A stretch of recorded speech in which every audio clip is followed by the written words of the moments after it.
บัตรพี่น้องนี่คันข่อยบ่พอใจแล้วให้ข่อยเข้าฟรีข่อยก็บ่เข้าบ่พอใจแห้งยังวะบ่เบิ่งแล้วขึ้นบัตรจ้าอันนี้ผมถามคุณแม่นะครับ คุณแม่ทำคลิปนี้มาเพื่อต้องการอะไร อันดับแรก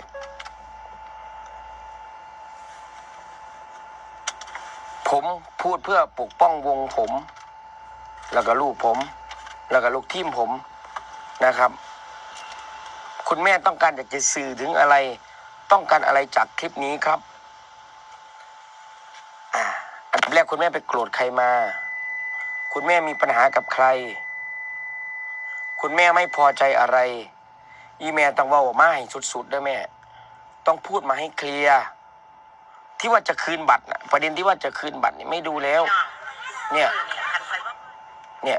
ข่อยบ่พอใจบ่พอใจแห้งยังวะแม่บ่พอใจแห้งบ่มึงแล้วอุ๋งอิงเนี่ยคุณแม่ถือป้ายถือบัตรนุ่มจู่เมืองเกิงอยู่หั่นแล้วก็ถือบัตรป้ายสาวน้อยโลโก้สาวน้อยก็แม่นงานสาวน้อยแท้ๆแหละชัดเจนเลยแล้วคุณแม่บอกว่าบ่เบิ่งแล้วอุ๋งอิงบ่พอใจแล้วคืนบัตรจ้า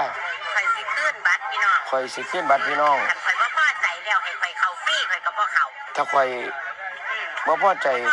ให้ข่อยฟรีข่อยก็บ่เข้าบ่พอใจแฮงบ่เบิ่งแล้วอุ๋งอิงเนี่ยอุ๋งอิงไปทำอะไรให้คุณแม่หรือวงผมเนี่ยไปสร้างความไม่พอใจให้อะไรกับคุณแม่หรือเปล่าสวัสดีค่ะพี่น้องทักทายกันเป็นจังใดแน่นอค่ะสบายดีบ่คือเก่าคือหลังค่ะยังขอส่งกำลังใจไปทางแนวหน้าเนาะเป็นกำลังใจให้สุขุสุขคนทั้งนั้นส่งกำลังใจให้กับผู้ที่อยู่ศูนย์พักพิงอยู่ศูนย์อพยพต่างๆนะคะตอนนี้เริ่มเครียดพี่น้องเพราะว่าผ่านมา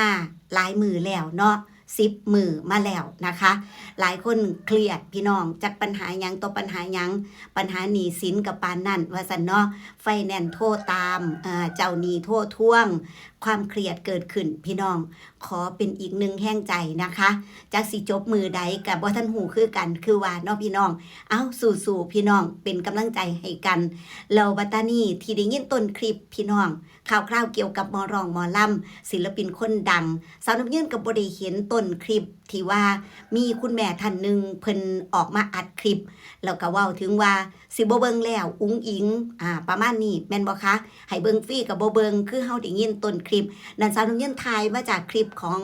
บอสโจนะคะพี่น้องบอสโจสาวน้อยเพชรบานแพงเพิ่นได้ออกมาเว้าเรื่องนี้ก็คือเหมือนกับส่งคำถามถึงคุณแม่คนที่อัดคลิปนั่นล่ะก็คือ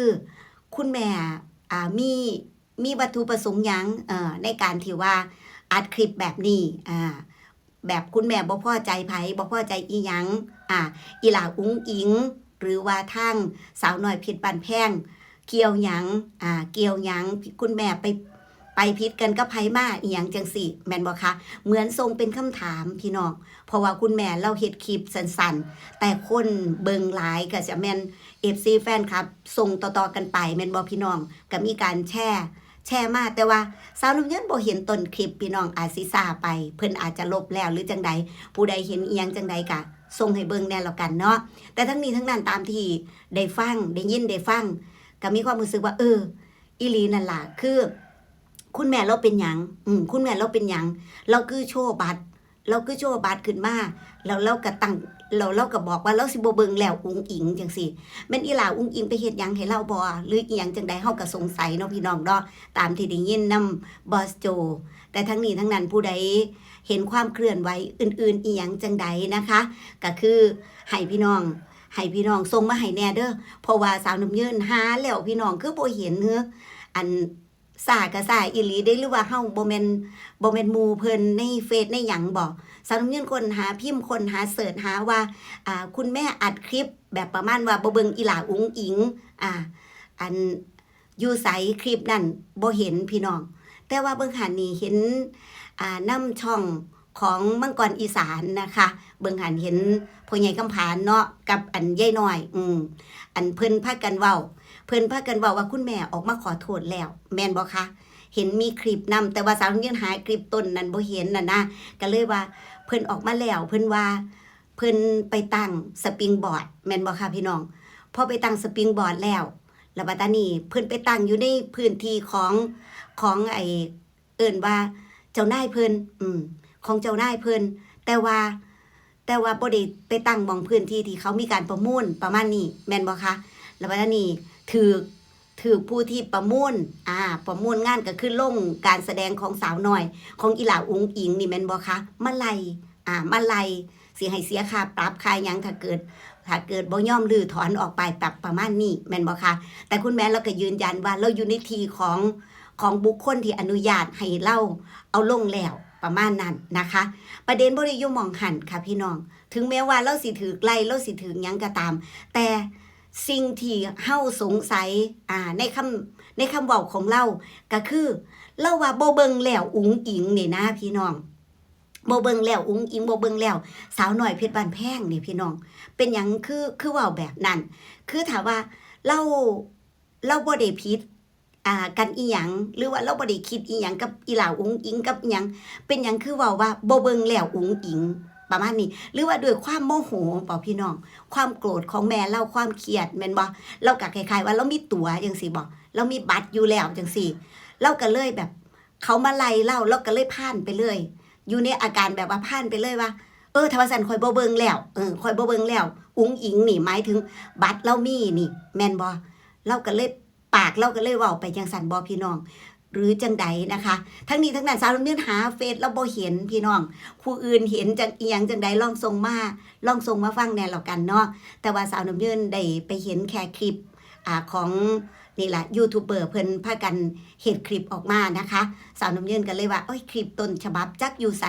บ่ฮู้ก็เลยได้ยินประมาณนี้เนาะทั้งนี้ทั้งนั้นให้พี่น้องรวมแสดงความคิดเห็นเข้ามาเบิ่งแล้วกันนะคะกับเรื่องนี้เห็นว่าคุณแม่เราขอโทษแล้วแม่นบ่คะขอโทษอีหลาอุ๋งอิงขอโทษบอสโจแล้วประมาณนี้ว่าคุณแม่บ่ได้ว่าให้อีหลาอุ๋งอิงบ่ได้ว่าให้บอสโจแต่เราผิดกันกับคนที่มาไล่เรา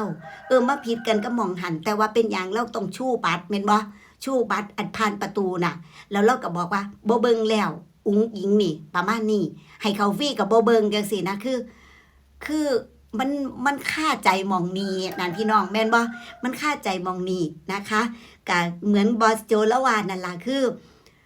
อลูกผมเฮ็ดหยังให้บ่ผมเฮ็ดหยังให้บ่ลูกทีมผมวงผมเราก็มีสิทธิ์ที่จะปกป้องทีมงานปกป้องวงของเราคือว่านั่นล่ะเนาะคือบ่ฮู้อีโหนอีนี่หยังเลยอยู่ดีๆมีคนมาอัดคลิปเว้าแบบนี้แล้วเกิดการส่งต่อไปมันก็จะมีคนที่เห็นด้วยและคนที่อาจจะบ่ชื่นชอบอยู่แล้วจังซี่เนาะคือนั่นล่ะผัดสิว่ามาเสริมเด้แม่นบ่ก็สิมีคนมาเสริมเด้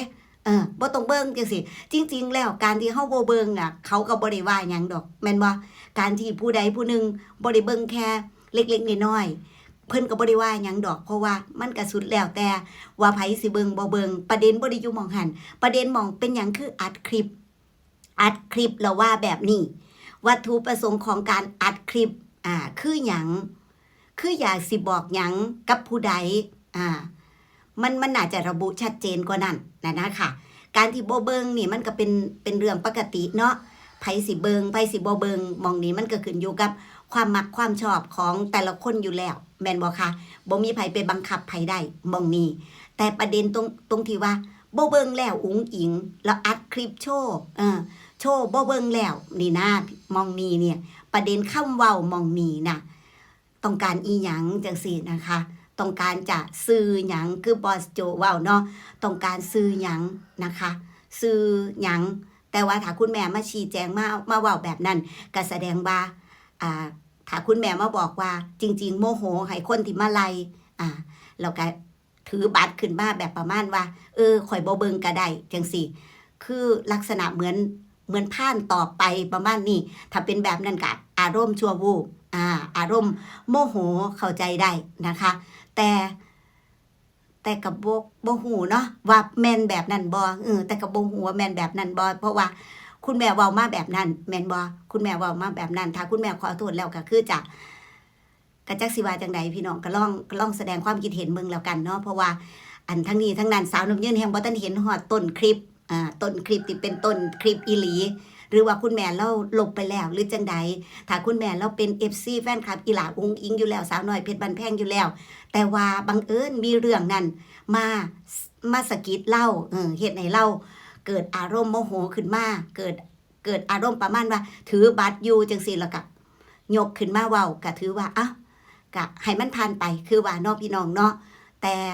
ทั้งนี้ทั้งนั้นก็ขึ้นอยู่กับทางวงเพิ่นละนะเพราะว่าเห็นบอสโจเราออกมาถามมาเว้าแบบนั้นแต่เราก็บ่ได้ว่าหยังดอกเท่าที่เบิ่งนั่นเนาะเราก็อยากฮู้ซื่อๆว่าคุณแม่ต้องการชี้แจงต้องการชี้แจงหรือว่าต้องการเพื่อวัตถุประสงค์หยังในการที่อัดคลิปแบบนั้นต้องกา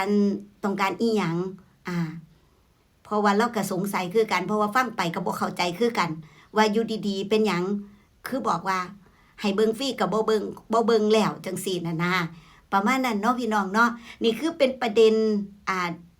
ว่าเรื่องดราม่าก็ได้เนาะดราม่าที่เกิดขึ้นมามื้อนี้นะคะ ซึ่งคือเก่าเหมือนเดิมแหละสาวน้ำยืดน้ำบ่ทัน เขาดราม่าเวลมาใส่แล้วสาวน้ำยืดน้ำบ่ทันว่าซั่นกันเลยว่าค่ะผู้ใดมีอีหยังจังใดหรือจังใดก็ล่องพิมพ์มาเอามาให้เบิ่งเด้อพี่น้องเด้อแสดงความคิดเห็นเบิ่งแล้วกันเนาะถือว่าเว้าน้ำเขาแน่ถึงแม้ว่าสิบ่ทันชาวบ้านชาวเมืองเขา แต่ให้เว้าน้ำเขาแน่ประมาณนั้นขอบคุณค่ะพี่น้องที่ติดตามอยู่ดีมีแห้งหักแพงแบ่งปันนะคะสวัสดีค่ะ